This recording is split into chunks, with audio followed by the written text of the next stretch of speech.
Alors c'est vrai que j'arrive pas trop à retrouver le message, mais en gros, il y a quelqu'un qui m'a écrit il y a pas longtemps que il fallait absolument laisser Dieu décider donc de notre destin et que nous n'avions pas à prédire l'avenir. Alors moi, sur le concept, je suis globalement d'accord, dans le sens où prédire l'avenir, c'est quelque chose que nous, on fait pas particulièrement à la Maison des Esprits. Et je crois que les gens ont vraiment un problème à comprendre la différence entre un médium et un voyant.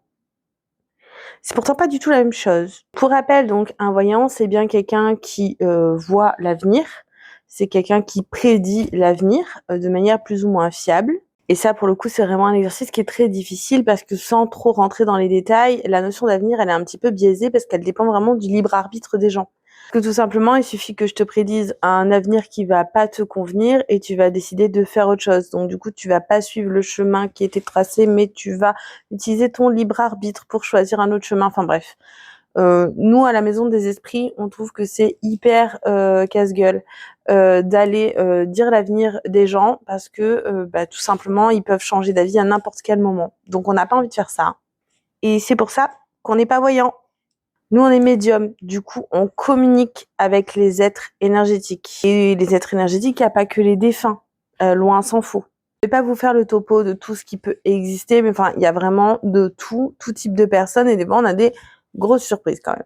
Bref, du coup, le job d'un médium, c'est quoi? Le job d'un médium, c'est vous venez le voir, vous lui dites qu'est-ce qui va pas chez moi? Et le médium va être capable de vous dire si oui ou non, il y a une entité qui vous embête. Et des fois, la réponse, c'est non. Des fois, il y a personne qui vous embête. C'est le principe d'un médium, c'est qu'il est là pour vous dire si vous avez quelque chose. Si vous avez rien, bah c'est super, vous avez rien. Et nous, à la Maison des Esprits, ça nous arrive parfois de dire aux gens, bah écoutez, là, le souci que vous avez, c'est un problème physique, c'est un problème d'un autre ordre, mais c'est pas un problème énergétique. Ça arrive. Bref, et c'est donc pour ça que on est capable de vous dire à quoi ressemblent les êtres énergétiques. Parce que lors d'une dernière vidéo, je parlais de Hadès.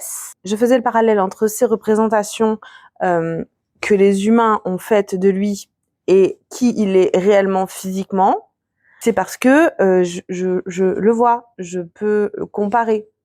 Parce que c'est mon boulot de médium, de le voir et de comparer. Et d'ailleurs, vous m'avez demandé Perséphone, donc voici à quoi ressemble Perséphone dans les croyances humaines, et voici à quoi elle ressemble en vrai.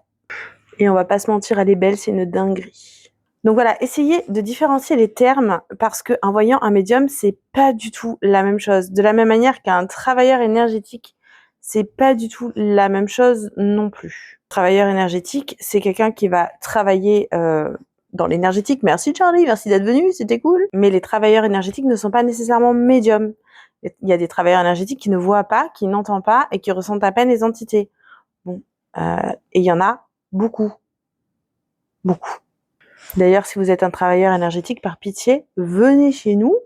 On vous apprend parce que vous vous mettez en danger, c'est une dinguerie, c'est une dinguerie. Bref, cette vidéo est déjà beaucoup trop longue, du coup, on va en rester là. Sur ce, pensez à vous abonner et des bisous.